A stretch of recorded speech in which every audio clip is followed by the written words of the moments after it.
پاک فوج کی جانب سے افغان طالبان اور فتنہ الخوارج کے ٹھکانوں کے خلاف بھرپور کارروائیاں جاری۔ پکتیکا میں شاہین بیس کے ایمونیشن ڈیپو کو مکمل تباہ کر دیا گیا۔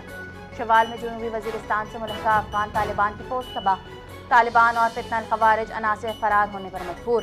سرحدی علاقوں میں دہشت گردی کے خلاف مزید کارروائیاں جاری۔ سیکیورٹی ذرائع کا کہنا ہے آپریشن غضب للحق کے تحت اہداف حاصل ہونے تک کارروائیاں جاری رہیں۔ ایران میں نیا سپریم لیڈر منتخب۔ مجتبیٰ خامنئی عہدے پر فائز۔ مجلس خیبرگان کی ووٹنگ، مجتبیٰ خامنئی کو اکثریتی حمایت حاصل۔ ایران کے صدر مسعود پزشکیان نے کہا کہ فیصلہ ایران کے طاقتور مستقبل کی علامت ہے۔ ایران کی نیشنل سیکیورٹی کونسل کے سیکریٹری جنرل علی لارجانی نے کہا حساس حالات کے باوجود نئے سپریم لیڈر کا انتخاب کر لیا گیا۔ عوام کو ان کی قیادت میں متحد رہنا چاہیے۔ ایرانی مسلح افواج کا نئے سپریم لیڈر سے وفاداری کا اعلان۔ مجتبیٰ خامنئی کے سپریم لیڈر بننے پر ایران بھر میں جشن۔ تہران سمیت کئی شہروں میں عوام سڑکوں پر نکل آئے۔ نئے سپریم لیڈر کی تصاویر پر گل پاشی، قومی پرچم لہرائے گئے۔ پاسداران انقلاب کا مجتبیٰ خامنئی سے وفاداری کا اعلان۔ ایران کی سپریم نیشنل سیکیورٹی کونسل کے سیکریٹری علی لارجانی نے کہا نئے سپریم لیڈر موجودہ حالات میں ملک کی قیادت کرنے کی صلاحیت۔ سینٹ کام نے ایران کے خلاف جنگ میں اور امریکی فوجی کی ہلاکت کا اعتراف کر دیا۔ نیشنل گارڈ کا سپاہی کویت میں میڈیکل ایمرجنسی کے دوران ہلاک۔ ایران سے جنگ میں ہلاک امریکی فوجیوں کی تعداد بڑھ کر 8 ہو گئی۔ قربانیاں جنگ میں معمول ہیں۔ امریکی وزیر جنگ نے کہا موجودہ کارروائی صرف آغاز ہے، مزید سخت حملے کیے جائیں گے۔ امریکہ کا مقصد ایران کے فوجی ڈھانچے کو مکمل تباہ کرنا ہے۔ ایران جلد ہتھیار ڈالنے پر مجبور ہوگا۔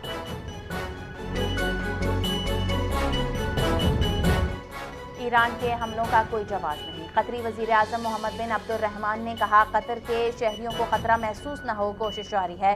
ایران کی کارروائیوں میں سویلین اور انرجی تنصیبات بھی نشانہ بنی۔ 1 سال میں دوسری بار شدید دھوکے کا سامنا ہے۔ مشرق وسطیٰ پر حملوں کا منصوبہ پہلے سے تیار تھا۔ قطر پرامن خطہ چاہتا ہے۔ ایران اور امریکہ کے درمیان سفارتی حل میں مدد کر رہا ہے۔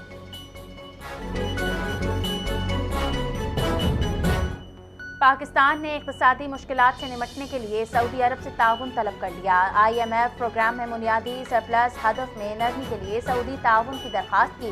پاکستان نے سعودی عرب کو 8 اہم اقتصادی درخواستیں پیش کیں۔ $5 ارب کے موجودہ ذخائر کو 10 سالہ طویل مدتی سہولت میں تبدیل کرنے کی تجویز۔ ادھار تیل کی سہولت $1.2 ارب سے بڑھا کر $5 ارب کرنے کی درخواست۔ عالمی اسکوک بانڈ اور سرمایہ کاری کے لیے سعودی ضمانت کی تجویز۔ پاکستان نے افغانستان میں دہشت گرد ٹھکانوں کے خلاف کارروائیاں جاری رکھی ہوئی ہیں۔ وزیر اطلاعات عطا تارڑ نے کہا پاکستان نے کسی شہری علاقے کو نشانہ نہیں بنایا، کارروائیاں صرف دہشت گردوں کے خلاف کی جا رہی ہیں۔ افغان طالبان حکومت کے اعداد و شمار خیالی اور غیر سنجیدہ ہیں۔ اقوام متحدہ کی افغان شہری ہلاکتوں کی رپورٹس طالبان پر مکمل انحصار کرتی ہیں۔ افغان طالبان اور فتنہ الخوارج کے مشترکہ حملے دہشت گرد تنظیموں کی گٹھ جوڑ کی تصدیق۔ اسٹیٹ بینک آف پاکستان نے آئندہ 2 ماہ کے لیے مانیٹری پالیسی کا اعلان کر دیا۔ مانیٹری پالیسی کمیٹی کا اجلاس جمیل احمد کی زیر صدارت منعقد ہوا، جس میں ملک کی معاشی صورتحال کا جائزہ لیا گیا۔ اسٹیٹ بینک کے مطابق کمیٹی نے پالیسی ریٹ برقرار رکھنے کا فیصلہ کیا ہے اور شرح سود 10.5% برقرار رکھی گئی۔ مرکزی بینک کا کہنا ہے یہ فیصلہ مہنگائی کے رجحانات، معاشی استحکام اور مالیاتی حالات کو مد نظر رکھتے ہوئے کیا گیا۔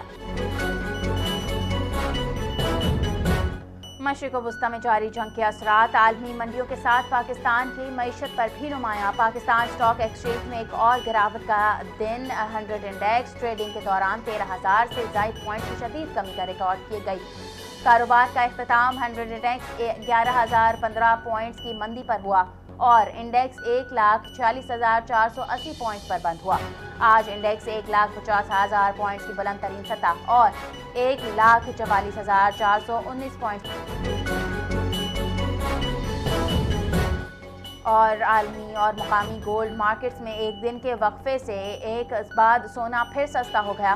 24 کیرٹ فی تولہ سونا 6,500 روپے کم ہو کر 5,33,362 روپے کا ہو گیا۔